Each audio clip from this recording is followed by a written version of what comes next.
যে কাজ রাশিয়া এবং জাপানের মতো সুপার পাওয়ার দেশও করতে পারেনি, সেই কাজ এখন ভারত করে দেখিয়ে দিয়েছে। আসলে কিছুদিন আগে বেরিয়ে আসা এই খবর ঝড় তুলে দিয়েছে যে আমেরিকা এবং চীনের পর ভারত বিশ্বের তৃতীয় সবচেয়ে বড় শক্তিশালী দেশ তৈরি হয়ে গেছে। আর রিপোর্টে পরিষ্কার বলা হয়েছে জাপান এবং রাশিয়ার মতো পাওয়ারফুল দেশ ভারতের পেছনে চলে গেছে। আর দেখতে গেলে সমগ্র বিশ্বে প্রায় 195টা দেশ রয়েছে। আর এই অবস্থায় তৃতীয় স্থানে ভারতের পজিশন আসা সত্যি বিশ্বের বিভিন্ন আফ্রিকান এবং ইউরোপীয় দেশের জন্য আশ্চর্য করার মতো খবর।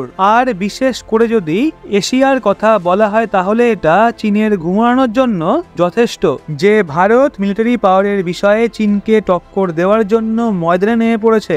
আর চীনের এই বিষয়ে চিন্তা রয়েছে। তারা যদিও ক্ষেত্রফলের দিক থেকে ভারতের থেকে বহুগুণ বড় দেশ, কিন্তু তা সত্ত্বেও ভারত যে গতির সাথে নিজেদের মিলিটারি পাওয়ারকে ইমপ্রুভ করেছে তা থেকে চীন ভারতের সামনে একদম টিকতে পারবে না। আমি এই ভিডিওতে এই খবরটা নিয়েই বিস্তারিত আলোচনা করব, কিন্তু ভারতের এমন সফলতার জন্য ভিডিওটা এগিয়ে নিয়ে যাওয়ার আগে একটা লাইক অবশ্যই করবেন। আসলে দেখতে গেলে বিগত কিছু বছরে ভারত নিজেদের মিলিটারি পাওয়ারকে ইমপ্রুভ করতে অনেক বেশি মনোযোগী হয়েছে। আর এমনটা এই জন্য কারণ চীন দিন প্রতিদিন ভারতের জন্য সমস্যা হয়ে দাঁড়াচ্ছে। কারণ গত কিছু সময় আমরা দেখেছি চীন না কেবল মালদ্বীপ, বাংলাদেশ এবং নেপালের মতো দেশকে নিজের কন্ট্রোলে আনার চেষ্টা করছে, বরং এই দেশগুলোকে ভারতের বিরুদ্ধে উত্তেজিত করেছে, যাতে এই দেশগুলোর মাধ্যমে চীন ভারতকে ক্রমশ ঘিরে ফেলতে পারে। আর ভবিষ্যতে ভারতের চারিদিকে যাতে চীনের আধিপত্য থাকে। কারণ আমি আপনাদের প্রথমেই বলেছি চীন একদমই চায় না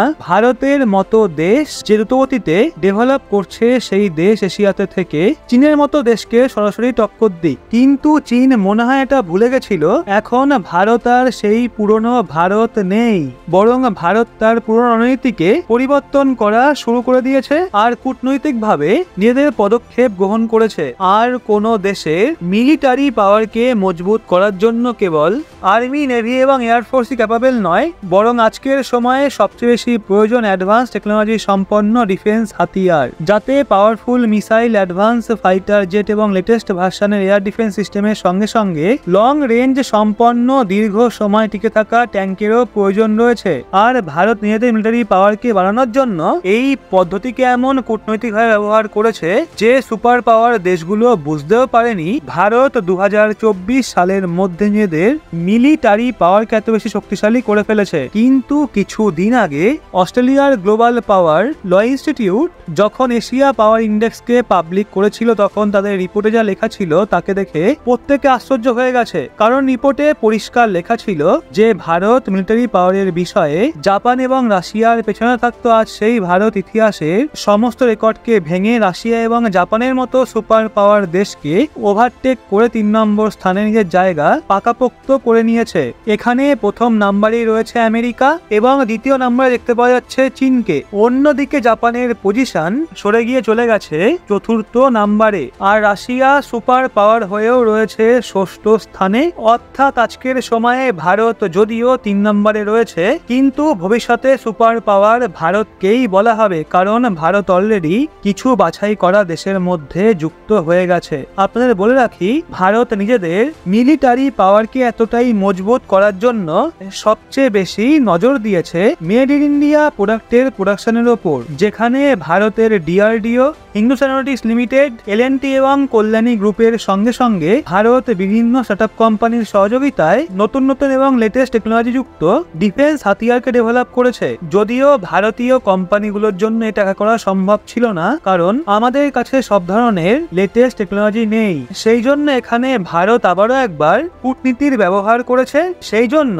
রাশিয়া, জাপান এবং জার্মানির সঙ্গে সঙ্গে আমেরিকা এবং ইসরায়েলের কোম্পানির সাথে জয়েন্ট ভেঞ্চারে মিসাইলের ট্যাঙ্ক এবং ফাইটার জেটের প্রোডাকশনের কাজও শুরু করে দিয়েছিল, যা থেকে ভারতের যে সমস্ত হাতিয়ার ছিল সেগুলো বিদেশি টেকনোলজি দ্বারা পরিপূর্ণ হওয়ার কারণে আগের থেকেও বেশি শক্তিশালী হয়ে যায়। এর সাথে এর প্রোডাকশন ভারতে করা হয়। এ থেকে ভারতের মেক ইন ইন্ডিয়ার ক্ষমতা তো বৃদ্ধি পেতই, এর সাথেই সমস্ত কিছুর ম্যানুফ্যাকচারিং যথেষ্ট কম দেখতে পাওয়া যায়, যার কারণে এটা ভারতের জন্য একটা প্লাস পয়েন্ট। এছাড়াও ভারত অন্যান্য দেশেতে ডিফেন্স হাতিয়ারের এক্সপোর্টকে বৃদ্ধি করাও শুরু করে দিয়েছিল। আর গুরুত্বপূর্ণ বিষয় হলো ভারতের ডিফেন্স হাতিয়ার অ্যাডভান্স কোয়ালিটির সঙ্গে সঙ্গে আমেরিকা, জার্মানি এবং ফ্রান্সের মতো দেশের তুলনায় যথেষ্ট কম প্রাইসে পাওয়া যায়। এই জন্য ইউরোপ, আফ্রিকান দেশ, মিডল ইস্ট এবং সাউথ আমেরিকার কিছু দেশ ভারতের থেকে ডিফেন্স হাতিয়ারকে ক্রয় করার জন্য নিজেদের হাত বাড়িয়ে দিয়েছে। আর তারপর ভারতের ডিফেন্স এক্সপোর্ট দ্রুতগতিতে বৃদ্ধি পেতে শুরু করে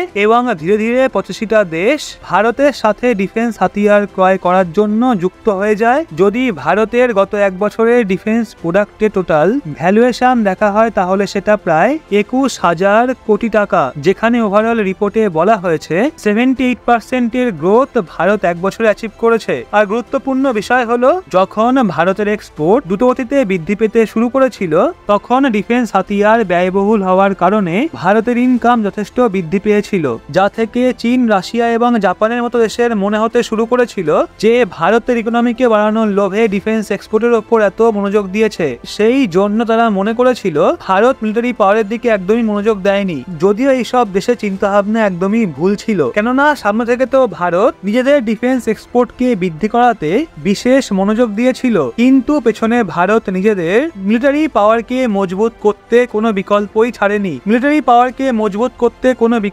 ছাড়েনি। আর ভারত নিজেদের দেশে তৈরি করা BrahMos missile, light combat aircraft, air ডিফেন্সের মতো শক্তিশালী হাতিয়ারকেও নিজেদের জন্য ভারী মাত্রায় একত্রিত করে নিয়েছে।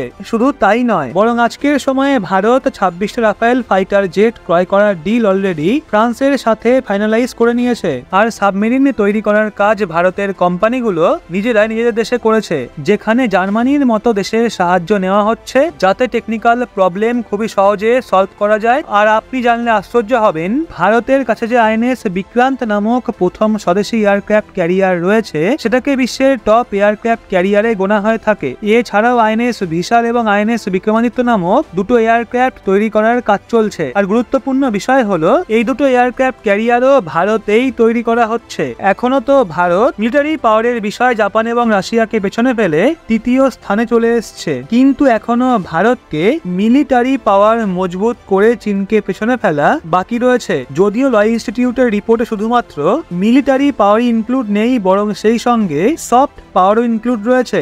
8টা প্যারামিটারের উপর বেস করে তারা এই রিপোর্ট তৈরি করে। একইভাবে দেখলে ভারতকে তৃতীয় সবচেয়ে বড় ইকোনমি তৈরি হতে হলে জার্মানি এবং জাপানকে পেছনে ফেলে এগোতে হবে, যার জন্য ভারত অলরেডি কাজ শুরুও করে দিয়েছে। বাকি ভারত কিন্তু এশিয়াতে তৃতীয় সবচেয়ে বড় পাওয়ারফুল দেশ হয়ে গেছে। তো তার জন্য ভিডিওটা অবশ্যই লাইক করে চ্যানেলটা সাবস্ক্রাইব করে চোখ রাখতে হবে রহস্য বাংলার পর্দায়। কমেন্ট বক্সে জয় হিন্দ অবশ্যই লিখতে হবে। আর আমি না কেবল আপনাদের এই বিষয়ে জানিয়েছি যে ভারত এশিয়াতে তৃতীয় পাওয়ারফুল দেশ হয়ে গেছে, বরং আমি আপনাদের এটাও বোঝানোর চেষ্টা করেছি যে এই সমস্ত কিছু ভারত কিভাবে করেছে। তো বন্ধুরা, সম্পূর্ণ ভিডিওটা ভালো লাগলে অবশ্যই সাবস্ক্রাইব করে চোখ রাখতে হবে রহস্য বাংলার পর্দায়।